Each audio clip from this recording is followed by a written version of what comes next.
जरा सोचिए कि हम अपने घर की छत ठीक कराने के लिए किसी किसी कॉन्ट्रैक्टर को बुलाते हैं ना। हाँ बिल्कुल, और एक छोटे से बजट का अनुमान लगाया जाता है। मतलब लगता है कि बस कुछ हजार का ही खर्च आएगा। सही कहा, लेकिन जब फाइनल बिल हाथ में आता है तो वो एक पूरा नया महल बनाने जितना होता है। और उस बिल को देखकर इंसान अभी सदमे में ही होता है कि कहानी में एक और ट्विस्ट आ जाता है। बिल्कुल, और हद तो तब होती है जब वो ठेकेदार बड़ी मासूमियत से कहता है कि वैसे अगर बहुत भारी बारिश हुई ना तो शायद ये नई और महंगी छत फिर भी टपकेगी। ये सुनकर तो किसी को भी गुस्सा आ जाए। है ना? लेकिन ये कोई मजाक नहीं है, बल्कि अमेरिका के प्रस्तावित golden dome missile defence system की असली कहानी है। तो आज के इस डीप एनालिसिस में हम इसी विषय पर चर्चा कर रहे हैं। हाँ, क्योंकि हमारे सामने जो सोर्सेज हैं, खासकर कांग्रेशनल बजट ऑफिस यानी सीबीओ की एक नई नॉन पार्टिजन रिपोर्ट, वो कुछ ऐसे ही चौंकाने वाले खुलासे कर रही है। 1.2 ट्रिलियन डॉलर का बिल, और रिपोर्ट कह रही है कि एक भारी हमले के सामने ये सिस्टम फेल हो सकता है। तो आज हमारा मिशन इन्हीं सोर्सेज को अनपैक करना है, ताकि इस सिस्टम की तकनीक, इसके पीछे के आसमान छूते खर्च और इसके दावों की सच्चाई को समझा जा सके। इस पूरी बहस को समझने के लिए हमें थोड़ा पीछे जाना होगा। मतलब उस टाइमलाइन पर जब इसकी नींव रखी गई। जनवरी के महीने की बात है ना? हाँ बिल्कुल। राष्ट्रपति ट्रंप के दूसरे कार्यकाल के पहले ही हफ्ते में इस सिस्टम की घोषणा की गई थी।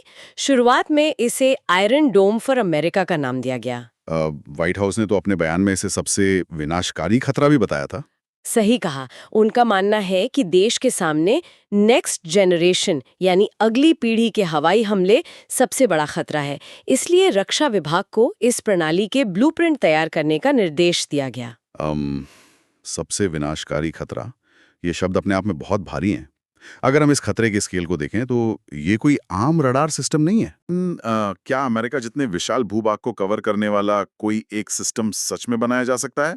मेरा मतलब है कि क्या ये भौतिक रूप से संभव भी है? देखिए, यहीं पर पुरानी और नई तकनीक का फर्क समझना जरूरी है। अपारंपरिक रडार सिस्टम जमीन पर होते हैं। हाँ, क्योंकि पृथ्वी गोल है तो एक जमीनी रडार होराइजन के पार नहीं देख सकता। जब तक कोई तेज रफ्तार मिसाइल रडार की पकड़ में आती है, हाँ, तब तक प्रतिक्रिया करने का समय बहुत कम बचता है। मतलब अगर कोई मिसाइल दुनिया के दूसरे कोने से आ रही है तो हमारा रडार उसे तब तक नहीं देख पाएगा जब तक वो सचमुच हमारे सिर के ऊपर ना आ जाए। ठीक कहा। और जब हम नेक्स्ट जनरेशन या हाइपरसोनिक हथियारों की बात करते हैं, तो उनकी स्पीड मैक 5 या मैक 10 से भी ज्यादा होती है। बाप रे! और वो अपनी दिशा भी तो बदल सकते हैं। हाँ बिल्कुल। उन्हें रोकने के लिए आपको ऊपर से नजर रखनी होगी। इसीलिए गोल्डन डोम में स्पेस बेस्ड सेंसर्स की बात हो रही है। मतलब अंतरिक्ष में मौजूद सैटेलाइट्स का एक पूरा जाल पृथ्वी पर हर पल नजर रखेगा। हाँ, और जैसे ही कोई मिसाइल लॉन्च होगी, उसकी हीट सिग्नेचर को तुरंत ट्रैक कर लिया जाएगा। अंतरिक्ष से मिसाइल गिराना या ट्रैक करना किसी हॉलीवुड फिल्म जैसा लगता है, लेकिन ये काम कैसे करता है? इस पूरी प्रक्रिया को हिट टू किल तकनीक कहते हैं। Hit to kill? हाँ, इसे आप ऐसे समझ सकते हैं कि एक तेज रफ्तार बुलेट को हवा में दूसरी बुलेट से मार गिराना। तो इंटरसेप्टर मिसाइल में कोई विस्फोटक नहीं होता? नहीं, उसमें कोई विस्फोटक नहीं होता। वो सिर्फ अपनी गति और सटीक निशाने के दम पर दुश्मन की मिसाइल से टकराती है और उसे चकनाचूर कर देती है। इसके लिए तो अंतरिक्ष और जमीन के बीच मिली सेकेंड्स में डेटा ट्रांसफर होना चाहिए। बिल्कुल, और यही वजह है कि ये तकनीकी रूप से जितना शानदार लग रहा है, आर्थिक रूप से उतना ही डरावना है। चलिए फिर सीबीओ रिपोर्ट के उस आंकड़े पर आते हैं जिसने तहलका मचाया हुआ है। हाँ, पिछले साल ट्रंप ने बताया था कि इस कार्यक्रम के लिए शुरुआती निवेश $25 बिलियन होगा। हाँ, और कुल खर्च $175 बिलियन आएगा। लेकिन अब जो नई सीबीओ रिपोर्ट है वो तो कुछ और ही कह रही है। रिपोर्ट का अनुमान है कि अगले 2 दशकों में इसे विकसित करने और तैनात करने का खर्च $1.2 ट्रिलियन होगा। एक सेकंड, 25 बिलियन का शुरुआती दावा और असली बिल 1.2 ट्रिलियन का? हाँ, ये आंकड़ा सच में चौंकाने वाला है। ये कोई छोटी मोटी कैलकुलेशन मिस्टेक तो नहीं हो सकती? अनुमानों में इतना बड़ा जमीन आसमान का अंतर कैसे आ सकता है? ये गैप इसलिए है क्योंकि जब राजनीतिक बयान दिए जाते हैं, तो वे अक्सर सिर्फ शुरुआती खरीद की बात कर रहे होते हैं। अच्छा, मतलब वो पूरी पिक्चर नहीं दिखाते। सही कहा। लेकिन सीबीओ ने पूरे लाइफ साइकिल यानी जीवन चक्र का गणित निकाला है। $1.2 ट्रिलियन में से $1 ट्रिलियन से ज्यादा तो सिर्फ सिस्टम को अक्वायर करने का खर्च है। हाँ, $1 ट्रिलियन सिर्फ खरीदने में है। हाँ। इसमें आखिर ऐसा क्या खरीदा जा रहा है? देखिए, ये कोई बाजार में मिलने वाली चीज नहीं है जिसे आपने ऑर्डर किया और वो आ गई। इसमें नेक्स्ट जनरेशन इंटरसेप्टर लेयर्स को विकसित करना शामिल है।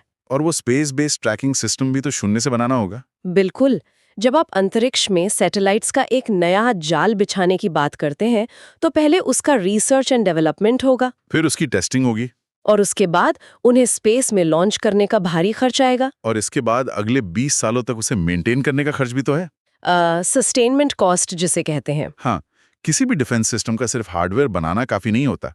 उसे 20 सालों तक चालू हालत में रखना, उसके सॉफ्टवेयर को अपडेट करना और अंतरिक्ष में खराब हो रहे सैटेलाइट्स को बदलना भी शामिल होगा इसमें।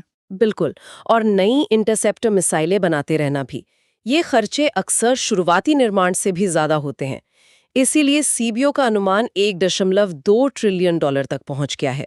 तो बेसिकली हम $1 ट्रिलियन से ज्यादा सिर्फ इसलिए दे रहे हैं ताकि ये सिस्टम स्क्रैच से बने और अगले 20 साल तक काम करे। हाँ, यही सच्चाई है।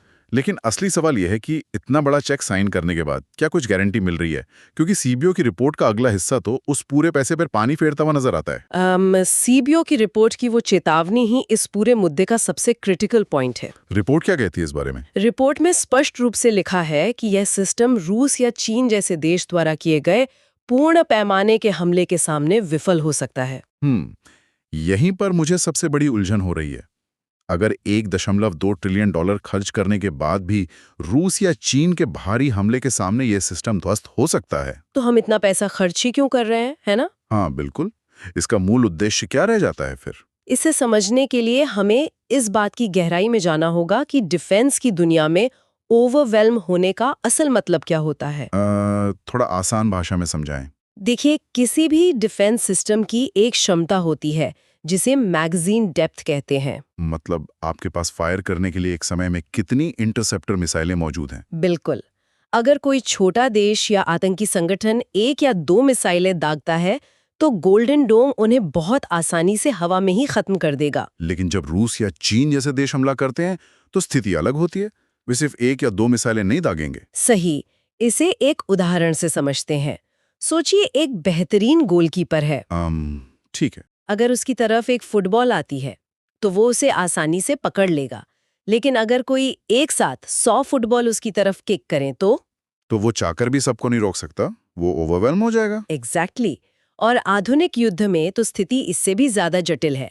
वे सिर्फ 100 असली मिसाइलें नहीं मारेंगे। तो और क्या भेजेंगे? यही असली समस्या है।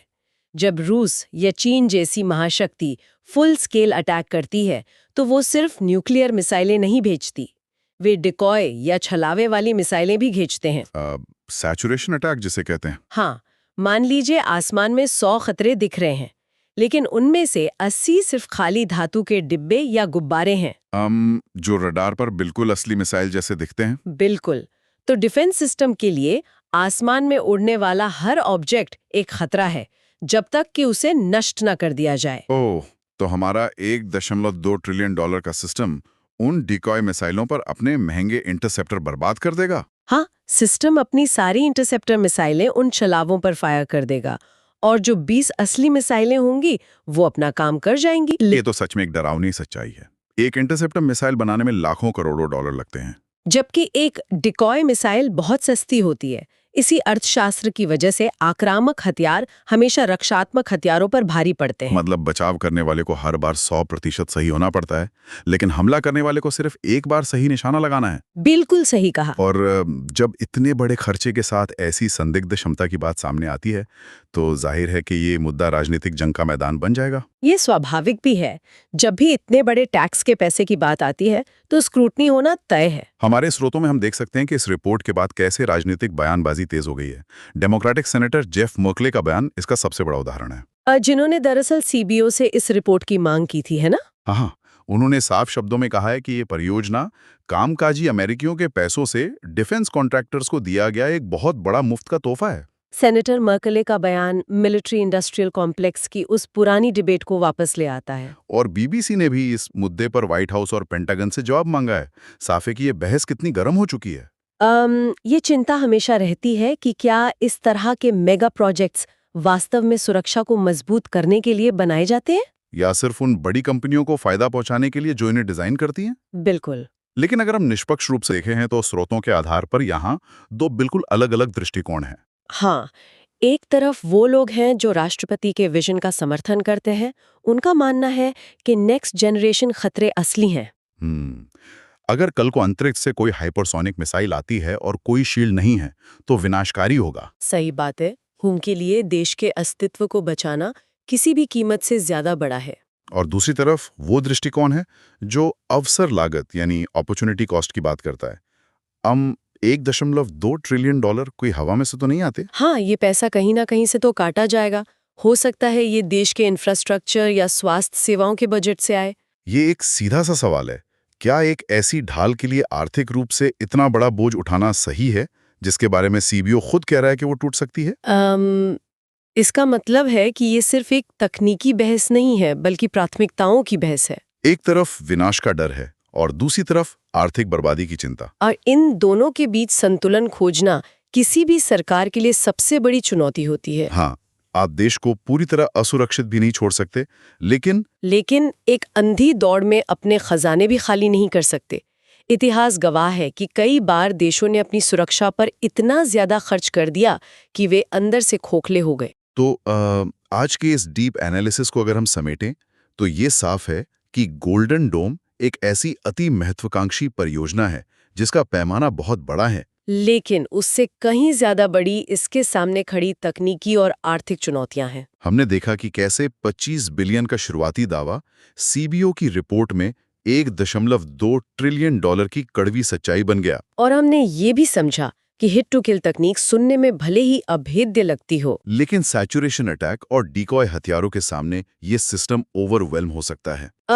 कुल मिलाकर ये रिपोर्ट ये दिखाती है कि आधुनिक युद्ध के खतरे और उनसे बचाव की कीमत दोनों ही इंसानी कल्पना से परे जा चुके हैं। और ये विषय इसलिए इतना प्रासंगिक है क्योंकि ये सीधे तौर पर इस बात से जुड़ा है कि भविष्य के अनिश्चित खतरों से निपटने के लिए राष्ट्रीय संसाधनों का इस्तेमाल कैसे किया जाता है। और टेक्नोलॉजी जितनी तेजी से बदल रही है, ये बहस आने वाले सालों में और भी ज्यादा तेज होने वाली है। बिल्कुल, हर नागरिक के टैक्स और सुरक्षा से जुड़ा ये एक बहुत बड़ा मुद्दा है। ऐसे में कोई आसान जवाब तो नहीं है। नहीं, आसान जवाब तो बिल्कुल नहीं है। और इसी के साथ हम आज की इस चर्चा को यहीं विराम देते हैं। लेकिन जाने से पहले श्रोताओं के लिए सोचने वाली एक बात जरूर है। हाँ, आज हमने पूरे टाइम इस बात पर चर्चा की कि हथियारों की तकनीक इतनी तेजी से आगे बढ़ रही है कि 1.2 ट्रिलियन डॉलर खर्च करके बनाई गई रक्षा ढाल भी कुछ ही सालों में बेअसर हो सकती है। तो ऐसे में सवाल ये उठता है कि क्या भविष्य की असली सुरक्षा एक और मोटी और महंगी ढाल बनाने में है, या फिर कूटनीति और बातचीत के वो नए रास्ते खोजने में जो उस दुश्मन को तीर चलाने से ही रोक दें? इस पर जरूर सोचिएगा।